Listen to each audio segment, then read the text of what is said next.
This is a presentation of Northeast Streaming Sports.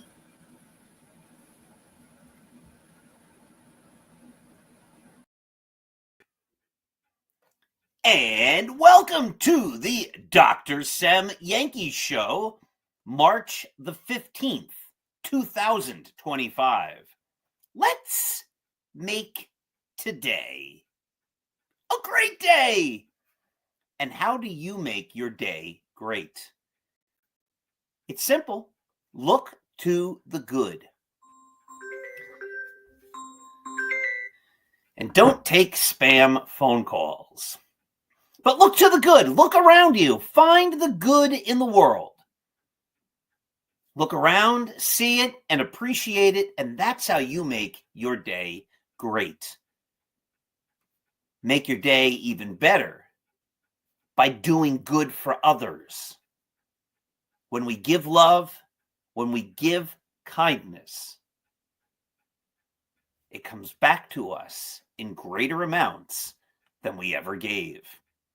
Now, as you know, this show is brought to you by Artemisia Publishing, a phenomenal publisher located here in the good old USA, and they are the people that have published many of my great works, including 365.2, Going the Distance, From Compton to the Bronx, Roy White's autobiography, The Least Among Them, and my wonderful and terrific novel, Scattering the Ashes. Check out those and many, a plethora of other great books at apbooks.net. Well, this is the Dr. Sem Show, and this is the program, along with the Start Spreading the News show, that is affiliated with the great Yankee site Start Spreading the News. But today, we will not necessarily be talking about baseball. Oh, we will. But ladies and gentlemen, today we will be doing a little literature. It is Julius Caesar in this scene who says, "Who is it in the press that calls on me? I hear a tongue, shriller than all the music. Cry, Caesar, speak. Caesar is turned to hear. Beware the Ides of March." What man is that? A soothsayer bids you beware the Ides of March. Set him before me and let me see his face. Beware the Ides of March.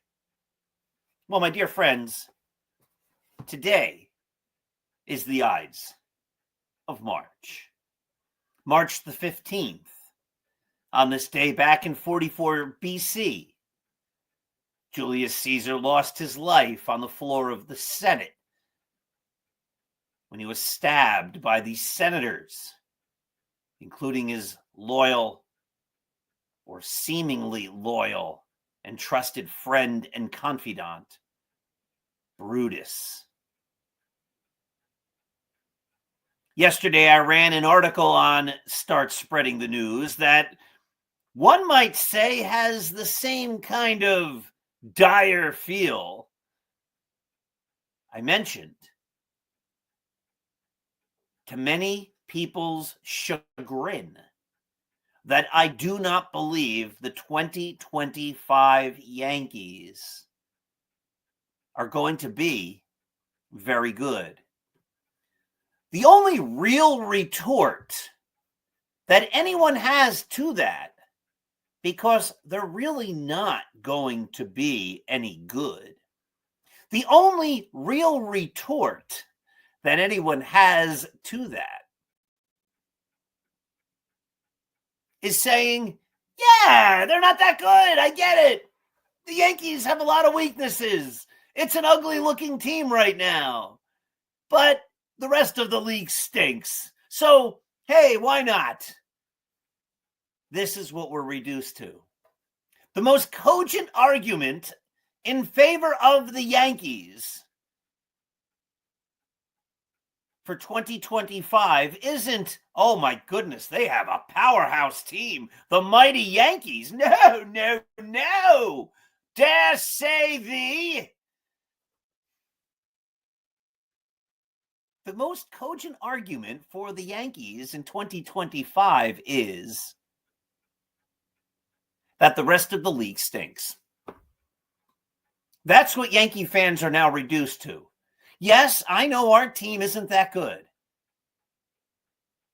But the rest of the teams, they could and probably and might be better. I mean, might be much worse. So the Yankees have a chance. We don't have to be good anymore. We just have to be better than bad. This is what Yankee fans are reduced to.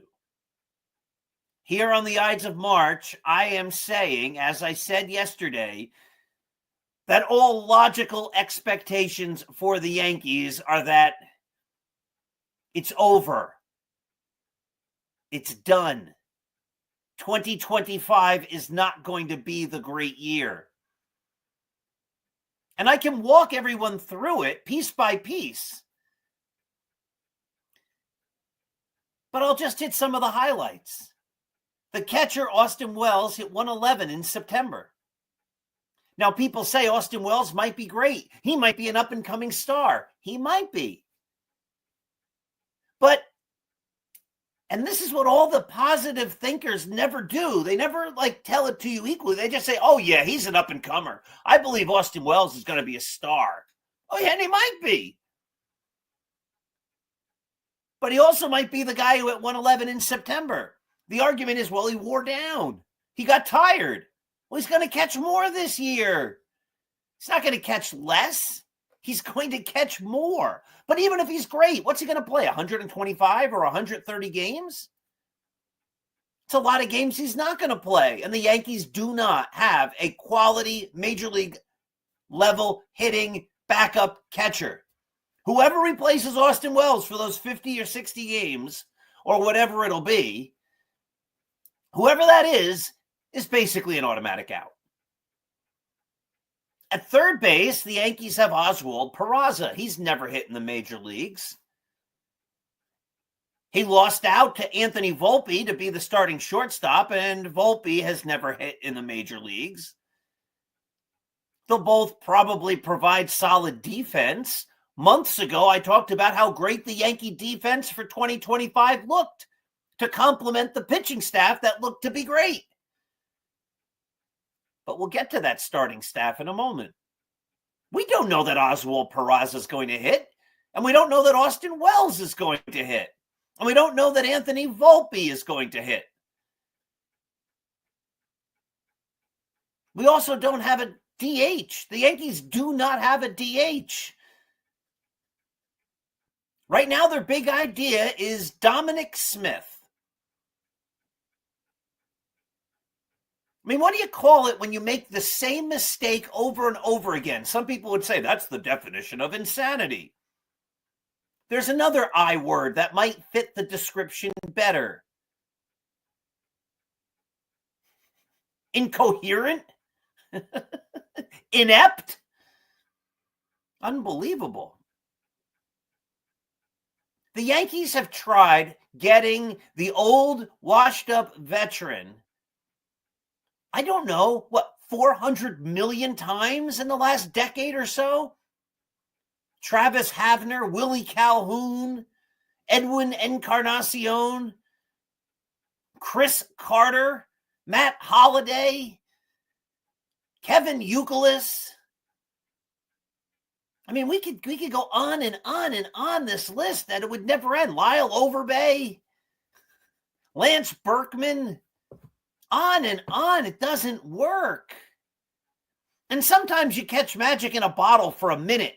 Raul Ibanez had a couple of big home runs after not really doing much before then. Matt Holliday, or no, the other guy, Matt Carpenter, had some big home runs. But then what happened? He was old. He hadn't played in a year. He gets hurt. They don't get sustained excellence. And Dominic Smith has never been a great player. He hasn't had a OPS plus above 100 in a non-COVID year since 2019. He was a below average hitter the last 3 seasons. Why do the Yankees think he's going to all of a sudden be better? And then some people say, well, you know what? Trent Grisham can play center field. He's a great defender. Okay. I don't think he's as great as he used to be. He seems to have slowed down a ton. But at his best, only once in his career was he ever worth more than 2.5 wins because the guy can't hit. I don't think he's hit 200 over the last 3 or 4 years. All right, he can run into a fastball every now and again and hit it out, but that's not a major league hitter. That's not a guy in your lineup. So let's go through it. If things don't work out, isn't it very possible that Oswald Peraza, Anthony Volpe,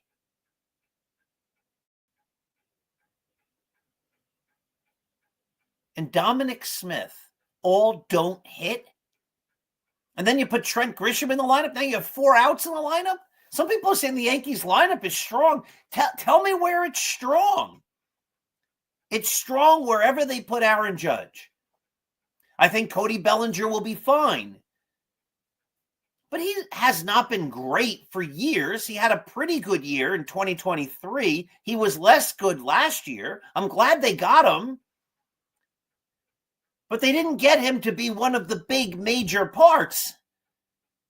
And Paul Goldschmidt did not have a great year last year. I think he'll bounce back. I think he'll be fine. But none of these guys replace Juan Soto. The offense is a major weakness. It's worse this year than last year. They lost Juan Soto. They lost Gleyber Torres. They lost Giancarlo Stanton.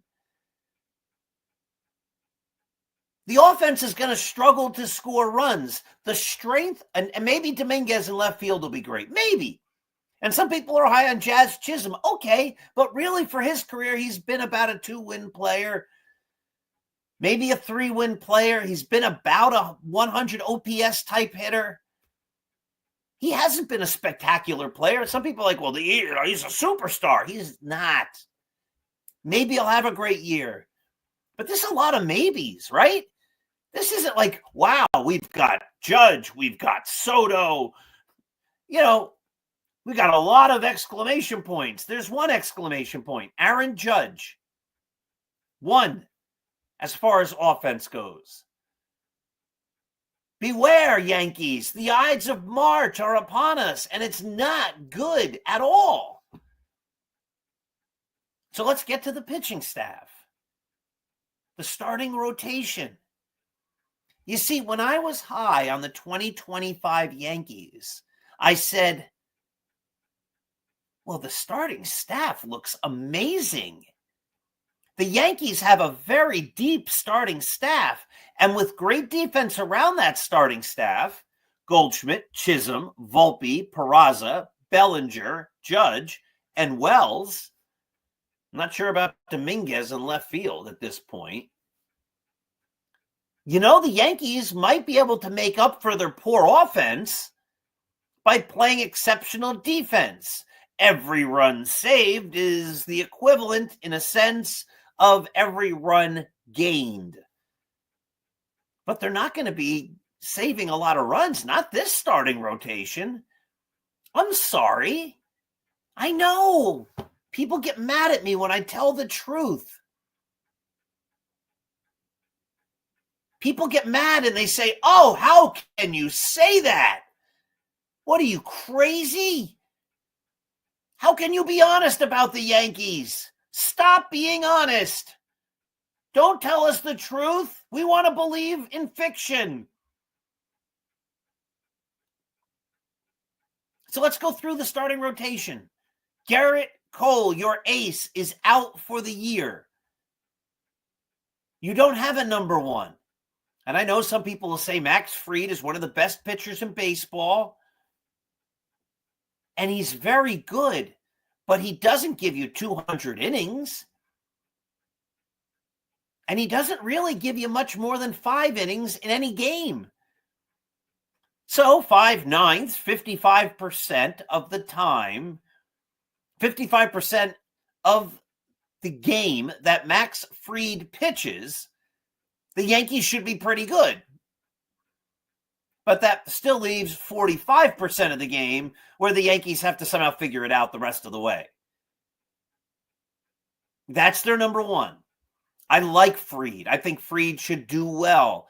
I liked Fried a lot more when Fried was going to be the number 2 guy. I don't know that he's a number 1. Because he doesn't pitch deep enough into games. He doesn't stay healthy for a full season most often. And he doesn't give you 200 innings. Doesn't give you 180 innings. You know, a couple of years ago, the same people who are screaming and all Max Fried, don't you say anything bad about Max Fried. How dare you? We're the same ones who said, don't get Blake Snell. He's only a 5-inning pitcher. Do me a favor. Anyone who doubts what I'm saying, go online, look up the stats of Max Fried, and look up the stats of Blake Snell, and tell me how much different they really are. Fried's probably a little bit better overall for his career than Snell, but by inches, certainly not feet or yards or miles. He's not miles better, and he's not half miles better. He's not yards better. He's a little better. But even if we say that Max Fried is a number 1, all right, you convinced me. Max Fried is great. You still have 4 zeros or 4 big question marks following. Carlos Rodon will be entering his 3rd year as a Yankee. His first year, he was awful. He was as bad a pitcher as there could be. He was hurt, and then he was awful. And last year, he wasn't great. He sometimes was pretty good, but over the course of the year, I think his ERA plus was 104. An average pitcher is a 100. So if Carlos Rodon was your 3 or your 4 or your 5, you'd say, hey, you know what? Oh, I like this. He's a great back-end starter. He's not a great number 2. Not yet. He hasn't proven that he can do it for the Yankees. Oh, this is the year he's going to do it. I know. Until he doesn't. He's not a number 2. And yet here he is. He's got to be the number 2 pitcher for the Yankees. Then there's Clark Schmidt, number 3. I like Clark Schmidt. I like all these guys. Like, I root for them. But let's be honest. Clark Schmidt's never won 10 games in a year. Clark Schmidt was hurt last year. Oh, wait, Clark Schmidt has only pitched once in a game in spring training so far, and he didn't do well because, his back has hurt.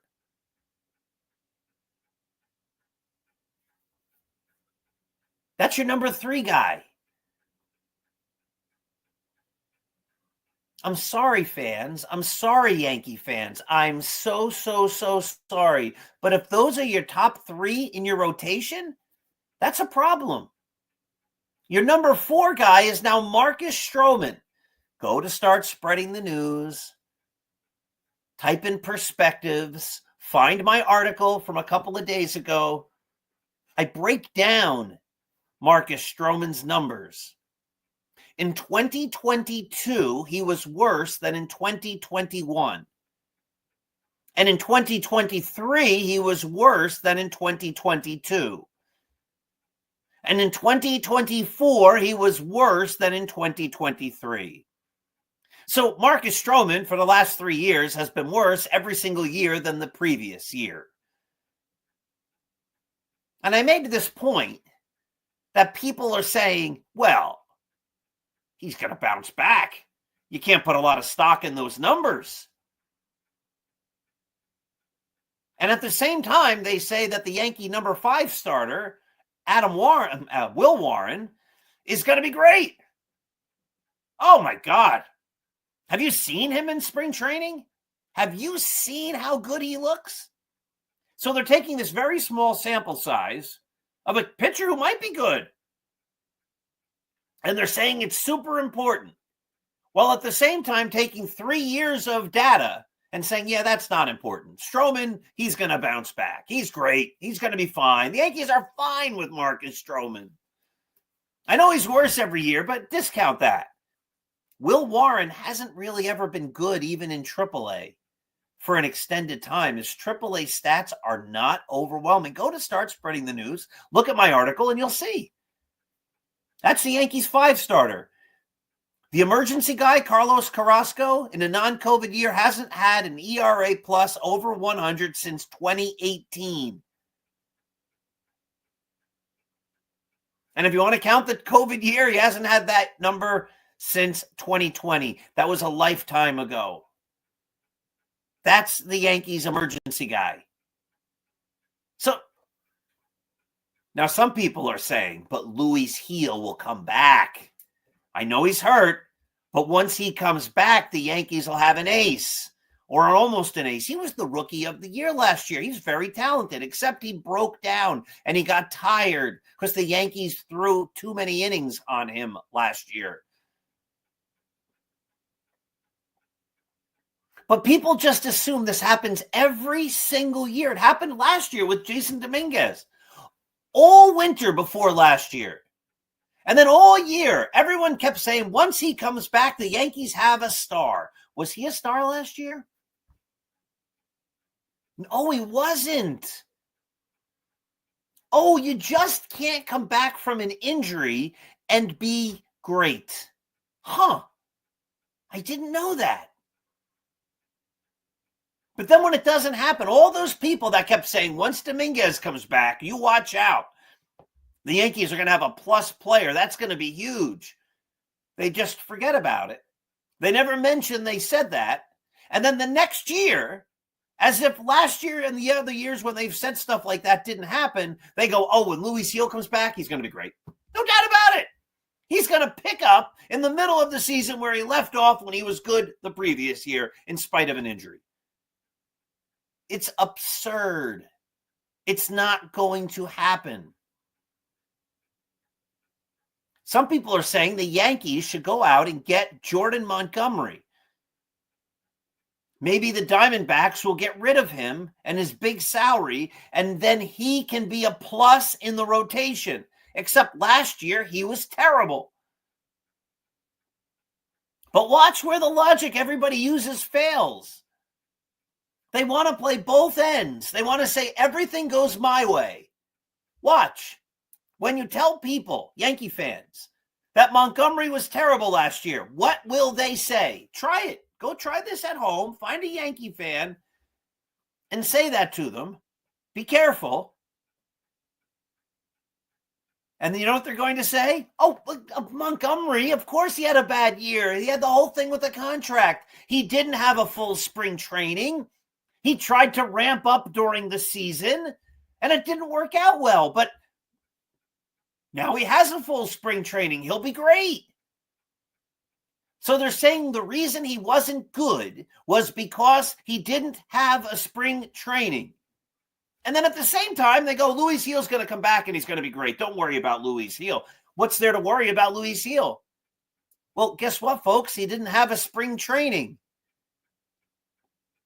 You can't discount Montgomery not having a spring training and attributing that to his bad year and then giving the exact same scenario, but worse because Gil is missing spring training because he's injured, and then say, well, he's not going to have spring training, so he's going to come back and he's going to be really good.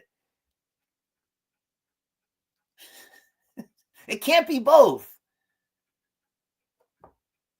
And in fact, it's going to be neither. Gil will come back, hopefully, and he's going to struggle because that's what happens. And I don't think the Yankees are going to get Montgomery. Is Hal Steinbrenner going to take on $22 million more? I am a popular man. It is amazing how popular I am. How many people call me? Anyway, is he going to do that? All we hear from him and all we've heard from him since December is you don't need to spend $300 million on a payroll. So now he's going to add more money? Well, he's going to get the insurance money from the Cole contract and the Stanton contract, and that'll offset what he has to pay. Will it? Or will they go, you know what? That's more money in our pocket. Think about it. Have the Yankees ever gone all in since 2009? Have they? Or do they always go partially in? And I've been saying this for years too. The Yankees want to be pretty good. They don't want to be great. They want to be just good enough to sneak into the playoffs, and then anything can happen. That's their strategy. We don't want to be great. Be great. What are you, crazy? Let's be kind of pretty good. Hopefully get into the playoffs, and then maybe we can win it all. But that strategy has afforded the Yankees exactly, 0 world championships. The number of world championships the Yankees have won since 1965 in seasons that the team was owned by anyone not named George Steinbrenner is, drum roll please, 0. CBS never won, and since George has passed, the Yankees have also never won with Hal Steinbrenner. Now, I know some people say, well, basically he ran the team in 2009. He gets credit for that one. No, he doesn't. Because in 2009, the Yankees played it George's way. They went all out. They signed A.J. Burnett. They signed Nick Swisher. They signed C.C. Sabathia. They signed Mark Teixeira. They went all in to win it. And they did. They haven't done that since. George died, and it became, let's just try to be pretty good, because that'll maybe get us there.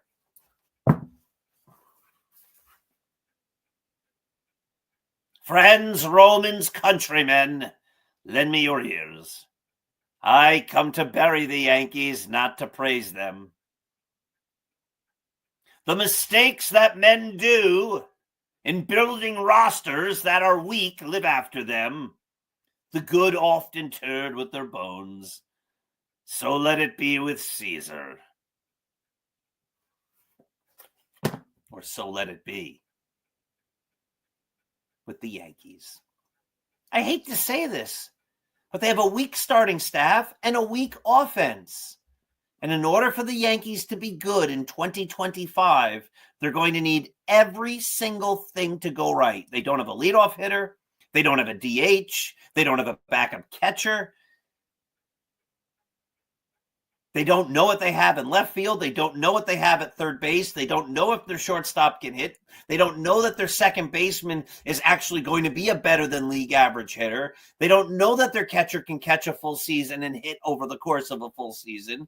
They don't know if their center fielder is going to be very, very, very good, because at this point he has to be. It all comes down to Aaron Judge. If Judge is superhuman, maybe he can carry the club, but it's not likely. Because even if he can, they don't have the starting pitching to contend. They just don't. Look at the players. Look at their stats. It's obvious. It's as apparent as the nose on anyone's face. The Yankees are in trouble. Beware the Ides of March, because on the Ides of March, I'm telling you the truth. And that, my friends, unfortunately, I wish it were different. I love the Yankees. I want them to win. But it doesn't look like 2025 is going to be the year. I'm sorry. I wish. I do wish it were different.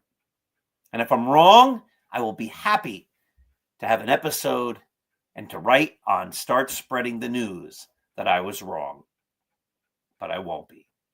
All right, my friends, have yourselves a wonderful day. Look around and find the good. Baseball is good, even if the Yankees don't win, but it's just a lot more frustrating. Have yourselves a great day.